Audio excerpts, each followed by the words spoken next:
Hello बच्चों, मैं सिंह गुरमीत आपका हार्दिक स्वागत करता हूं राजस्थान सरकार और वेदांता के CSR इनिशिएटिव ई कक्षा में, जिसके टेक्निकल पार्टनर हैं मिशन ज्ञान।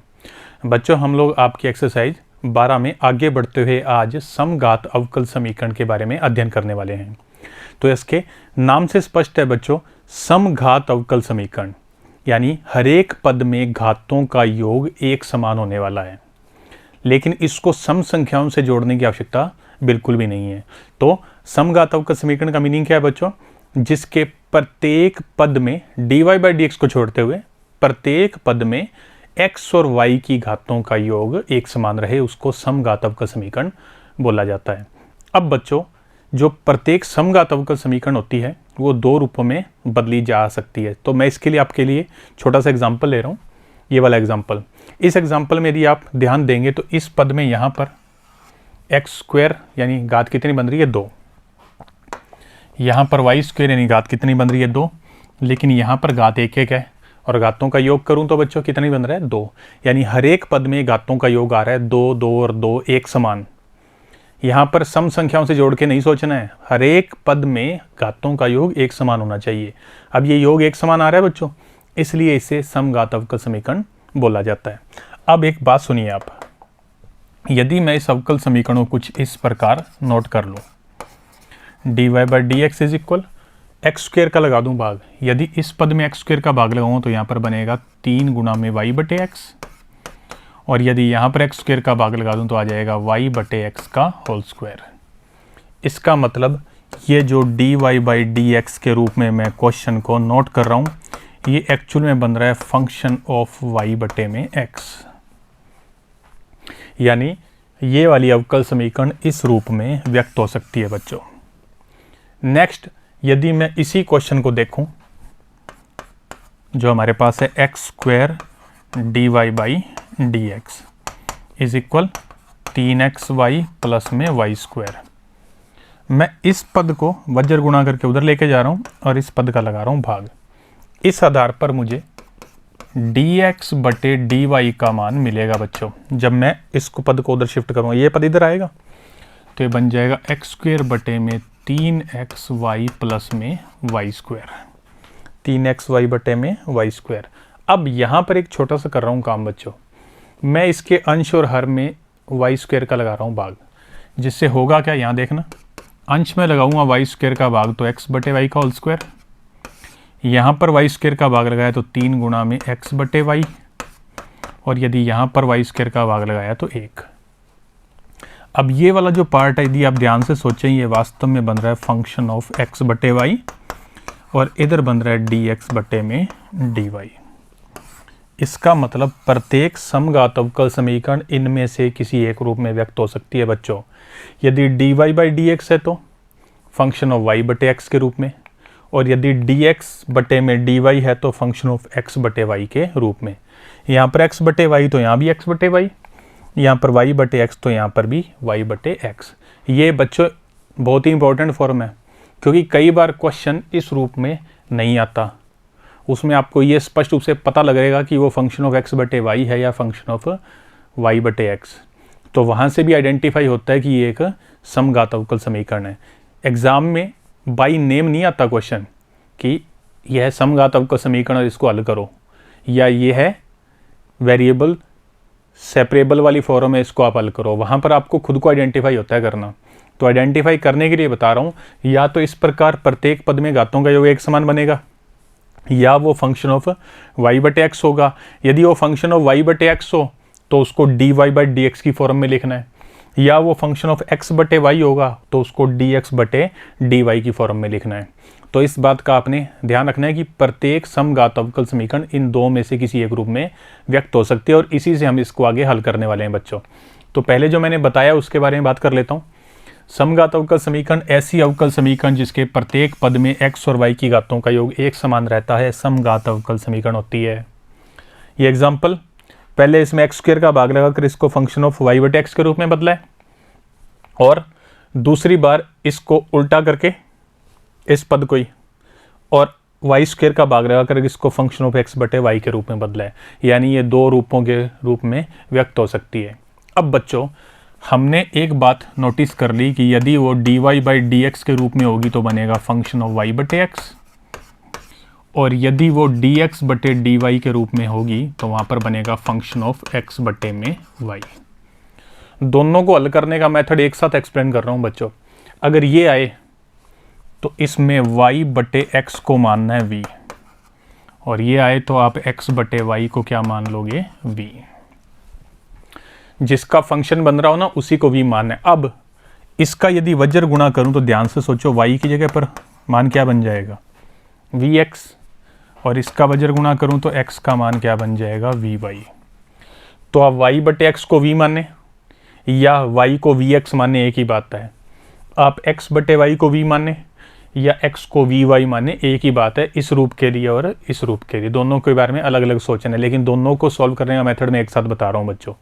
अब होगा क्या, हमें आगे इसके अवकलन की आवश्यकता पड़ेगी, इसका भी अवकलन होगा, लेकिन अब अवकलन के बारे में भी आपको सोचना पड़ेगा। यहाँ पर अवकलन किसके सापेक्ष करना है, x, यहाँ पर अवकलन किसके सापेक्ष करना है, y। तो ध्यान देना बच्चों इसके अंदर कि यदि यहाँ पर बटे में dx है तो x के सापेक्ष अवकलन कर देंगे, बटे में y है तो dy है तो y के सापेक्ष अवकलन कर देंगे। तो इसका अवकलन x के सापेक्ष करो पहले। तो इस आधार पर dy बाई डी एक्स, यहाँ पर दो फंक्शन मल्टीप्लाई में है, फर्स्ट को छोड़कर सेकंड का बनेगा 1 और सेकंड को छोड़कर फर्स्ट का बन जाएगा dv बटे में dx। ये समीकरण नंबर 1 होगी, हमेशा इसको नाम देंगे 2। ये समीकरण नंबर 1 होगी। अब इसी प्रकार से इसका y के सापेक्ष करना है, तो इधर बनेगा dx बटे में dy, उधर u इंटू वी से, लेकिन ध्यान रखना y के सापेक्ष अवकलन करना है। तो फर्स्ट को छोड़कर सेकंड यानी y का करूं तो y का y के सापेक्ष 1 लिखने की ज़रूरत नहीं। फिर y को छोड़कर v का करूं तो dv बटे में dy आएगा। ये बन जाएगी समीकरण नंबर 2। अब आपने नेक्स्ट क्या करना होगा, समीकरण 2 से मान हमेशा रखोगे 1 में। इससे dy बाई डी एक्स के स्थान पर तो ये वैल्यू आएगी, यानी v plus x into d v बटे में डी एक्स बच्चों ये। और जहाँ पर y बटे x है, या तो उसके स्थान पर v कर देना या y के स्थान पर vx कर देना। दोनों ही कंडीशन में यहाँ पर एफ वी बनने वाला है बच्चों, फंक्शन ऑफ v। सेम यही कहानी यहाँ होगी, इसके स्थान पर आ जाएगा v plus y into d v बटे में d y is equal to the f के अंदर बन जाएगा v बच्चों। अब दोनों ही कंडीशन में v को उधर शिफ्ट कर देंगे, जिससे हमारा नेक्स्ट स्टेप क्या बन जाएगा बच्चों, इधर आएगा x इंटू डी वी बटे डी एक्स और इक्वल बन जाएगा एफ वी माइनस वी। ये लो बच्चों एफ वी माइनस वी, और उस साइड में क्या होगा, y इंटू डी वी बटे d y, y into d v बटे में डी वाई इज इक्वल बन जाएगा एफ वी माइनस वी। अब ध्यान से इस इक्वेशन को कर लो, लुक वो क्या बन रहा है, ये जो एफ वी वाले पद है ना, इसको पूरा एक स्टेप मानते हुए इसका लगा लो भाग। तो यहाँ पर आ जाएगा d v upon f v minus v, और इस पद को वज्र गुणन से उस साइड में शिफ्ट कर दो तो बन जाएगा डी एक्स बटे में एक्स। सेम ऐसा ही इसके साथ करो, तो एफ वी माइनस वी वाला जो पद है उसको लगा लिया डी वी के साथ, और डी वाई और वाई को वज्र गुणन से उधर शिफ्ट कर दिया। ध्यान से देखिए ये बन रहा है वेरिएबल सेपरेबल वाला पद दोनों ही कंडीशन में, v के पद dv के साथ, x के पद x के साथ, इसमें v के पद dv के साथ और y के पद y के साथ। और यहाँ आते ही हम लोग इंटीग्रेशन कर देंगे बच्चों, तो इंटीग्रेशन करते ही हमारा क्वेश्चन हल हो जाना है, और लास्ट में माननीय चीज़ को ख़त्म कर देंगे। जो v मान रखा है उसका मान रख देंगे वापस, लास्ट में आपका आंसर बन जाएगा बच्चों। तो इस हिसाब से हम लोगों को क्वेश्चन करने हैं। ये सारी बातें मैंने आपके लिए यहाँ पर एक्सप्लेन की हैं कि प्रत्येक समघातक का समीकरण निम्न 2 रूपों में आ सकती है, ये वाला रूप या ये वाला रूप। इस रूप में आए तो y बटे एक्स को v, या v जो y है उसको क्या मान लोगे vx वज्र गुणा करते हुए, x बटे y को v या वज्र गुणा करते हुए x को क्या मान लोगे vy। इसका अवकलन x के सापेक्ष, इसका अवकलन y के सापेक्ष, ये बच्चों x के सापेक्ष अवकलन। ऊपर y और नीचे x, यहाँ पर x ऊपर और y नीचे, इस हिसाब से अवकलन कर देना है। ये मान जो आएंगे इन मानों को वापस मेन इक्वेशन के अंदर यूज़ कर लेना है, जिससे ये स्टेप बनेगा। v के पद एक तरफ करो, भाग लगाओ, वेरिएबल सेपरेबल वाली कंडीशन और इंटीग्रेशन कर दो, आपका आंसर आ जाएगा। लास्ट में v का मान रख देंगे, क्वेश्चन हल। तो इस प्रकार से बच्चों हम अगले पार्ट के अंदर समघात अवकल समीकरण को हल करने वाले हैं। नेक्स्ट बच्चों इसका पॉइंट है, हम लोग इसके एग्जाम्पल्स को हल करेंगे, और इसका फर्स्ट एग्जाम्पल है बच्चों हमारे पास एग्जाम्पल नंबर 16। अब इस इंटीग्रेशन को इस अवकल समीकरण को हल करने के लिए यदि मैं ध्यान दूं तो इसके हर एक पद में x और y की घातों का योग एक समान आ रहा है। यहाँ 2, यहाँ 2 और यहाँ भी 2। कांस्टेंट और dy/dx के जो पद है उनको हम लोग छोड़ देंगे। इसका मतलब ये क्या बन रही है, एक समघात अवकल समीकरण। अब इसको फंक्शन ऑफ y/x या फंक्शन ऑफ x/y के रूप में हम लोगों को व्यक्त करना है। लेकिन क्वेश्चन में हमारे पास क्या दिया हुआ बच्चों, dy/dx, तो मैं इसको जनरली फंक्शन ऑफ y/x के रूप में बदल लूँगा। और इसके लिए मैं इस दी गई अवकल समीकरण को कुछ इस प्रकार व्यक्त करता हूँ, dy/dx, हर एक पद में x² का लगा दो भाग, जिससे ये अपने आप फंक्शन ऑफ y/x के रूप में आ जाएगी।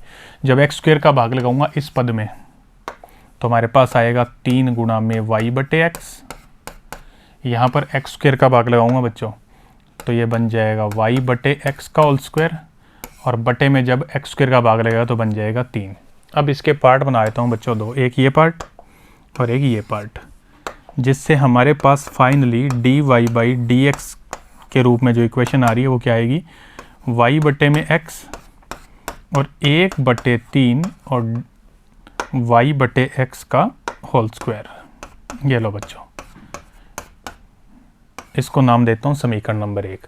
अब ऐसी अवकल समीकरण को हल करने के लिए हम लोग हमेशा ही y/x को v मानते हैं या y को मान लेते हैं vx, जिससे इसका अवकलन करने पर हमें मिलेगा dy/dx का मान, जो कि बन जाएगा v + x इंटू dv/dx। ये लो बच्चों, इसको ओवरऑल नाम देता हूँ समीकरण नंबर 2। 2 से मान रख देते हैं 1 में। इस पर थोड़ा सा स्पेशल फोकस करना, कई बार v और x आपस में हो जाते हैं इंटरचेंज। तो फर्स्ट को छोड़कर सेकंड का इंटीग्रेशन और सेकंड को छोड़कर फर्स्ट का इंटीग्रेशन बच्चों, तो इस प्रकार से बन जाएगा। इसके मान समीकरण नंबर 1 में रख देते हैं। तो समीकरण नंबर 1 में रखने के बाद अब हमारे पास अवकल समीकरण का एक नया रूप बन जाएगा, और वो रूप क्या बनेगा, dy/dx के स्थान पर ये, यानी v + x इंटू dv/dx बच्चों। नेक्स्ट स्टेप में यहाँ पर जहाँ जहाँ y/x है उसके स्थान पर v कर दूंगा, तो यहाँ पर बनेगा v और यहाँ पर 1/3 और v², v + 1/3 और v² बच्चों। नेक्स्ट स्टेप में ये v से v कर देना कैंसिल, या v को उधर शिफ्ट कर देना, उससे v कैंसिल हो जाएगा। और ये जो 1/3 है इसको उधर रहने तो v² को उठा के इधर ले आओ, तो इधर आएगा तो 1/v², यहाँ पे रखा हुआ है dv, और उधर 1/3 के साथ वज्र गुणा कर दो इसका वज्र गुणा करूँगा तो आ जाएगा dx/x। ये बन गई vs वाली स्टेज बच्चों, अपने आप बन जाएगी। इसका इंटीग्रेशन हम लोगों को हल करना है। अब स्टैंडर्ड फॉर्म में ये 1/x² के रूप में, इसका इंटीग्रेशन बनेगा -1/x इज इक्वल ये 1/3, और इसका इंटीग्रेशन बन जाएगा log x, चाहो तो मोड का यूज़ कर लेना, plus constant of integration c बच्चों। नेक्स्ट स्टेप में v का मान रख दो। v का मान हमने यहाँ पर लिया था y/x, तो यहाँ पर मान रखूँ तो बन जाएगा -x/y इज इक्वल 1/3 log के अंदर mod x plus constant of integration c बच्चों, और यही आपके इस क्वेश्चन का फाइनल आंसर बन जाएगा। नेक्स्ट हमारा एग्जाम्पल बच्चों, इस एग्जाम्पल में already question function of y/x के रूप में है। तो यहाँ पर यदि आप आइडेंटिफाई करें, यहाँ पर लिखा हुआ है 10 और उसके अंदर क्या लिखा है y/x, तो इसका मतलब फंक्शन ऑफ क्या बन रहा है y/x। तो ये चीज़ भी कर लो चेक कि जो हमारे पास अवकलज है वो भी dy/dx ही होना चाहिए। अगर उल्टा होगा तो पहले हम उसको ठीक करेंगे। तो यहाँ पर ऑलरेडी क्या लिखा हुआ है dy/dx। तो इस क्वेश्चन की शुरुआत करते हैं, इसको नाम देते हैं समीकरण नंबर 1। और ऐसी स्थिति में हम लोग सीधा ही y/x को v या y को क्या मान लेते हैं vx, जिससे इसका अवकलन हमेशा की तरह dy/dx का मान आ जाएगा इससे v + x इंटू dv/dx बच्चों। इसको नाम देता हूँ समीकरण नंबर 2, 2 से मान रख देता हूँ 1 में बच्चों। तो अब हमारे पास अवकल समीकरण का नया रूप बन जाएगा v plus x into d v बटे में डी एक्स। यहाँ पर y बटे एक्स के स्थान पर v आ जाएगा और यहाँ पर भी y बटे एक्स के स्थान पर v आ जाएगा बच्चों। ये वाला रूप बन गया। v से v को कर देना कैंसिल। अब ये वाला पद उठा के लाऊंगा लेफ्ट में, तो ये बन जाएगा कोट v। इसके साथ रखना dv, इस पद को RHS में शिफ्ट कर देना वज्र गुणन से। ये स्टेज आते ही बनेगा vs और vs आते ही हम कर देंगे इंटीग्रेशन बच्चों। नेक्स्ट स्टेप में कोट v का इंटीग्रेशन कर दो, जो कि बन जाएगा log sin v। उधर 1/x का ही होना है हमेशा, तो क्या बन जाएगा log x। अब कांस्टेंट को भी log के रूप में ही मान लेना बच्चों। नेक्स्ट स्टेप में ये है log sin x, सॉरी यहाँ पर sin v था बच्चों, log sin v। उधर log m प्लस n का सूत्र यूज़ कर लेना, तो log m plus log n बच्चों। वैसे आंसर को मैच करने के लिए यहाँ पर आना चाहिए माइनस, इससे आपका आंसर भी मैच हो जाएगा बच्चों। ये लो, यहाँ पर log m minus log n का सूत्र लगाऊंगा बच्चों। अब तो यहाँ पर आ जाएगा log sin v, यहाँ पर बन जाएगा log x बटे में c।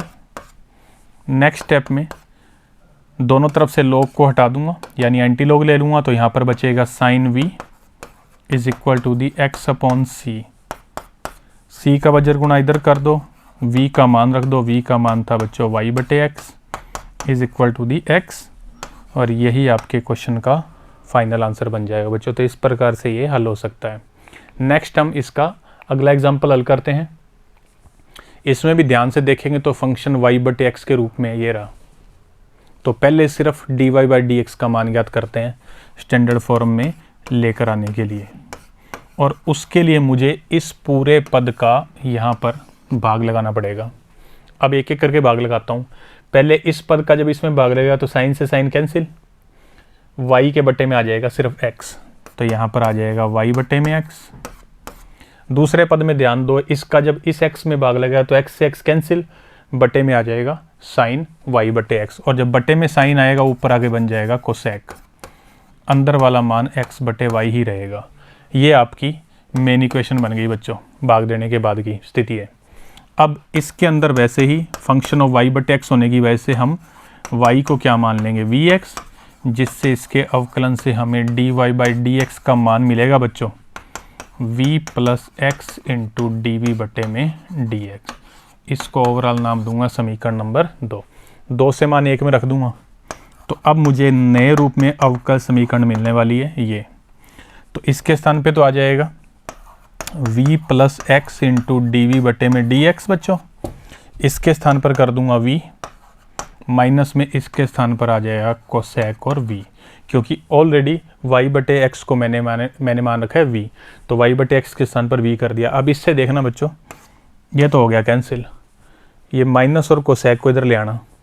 अब जब कोसेक इधर आएगा तो बन जाएगा साइन, तो माइनस और साइन और v इसके साथ रखना dv। बाकी ये जो dx बटे x बचा है, इसको वज्र गुणन से उधर शिफ्ट कर दूंगा हमेशा के लिए। ये लो बच्चों dx बटे में x। ये स्टेज बन गई vs वाली, और जैसे ही vs वाली स्टेज आए हम कर देंगे बच्चों इंटीग्रेशन।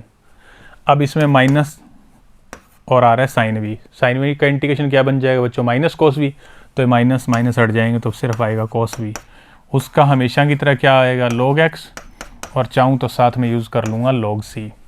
नेक्स्ट स्टेप में v का मान रख देता हूँ, v का मान है y बटे एक्स फिलहाल इस क्वेश्चन के लिए। यहाँ पर लिख दिया log m प्लस n का सूत्र यानी log cx।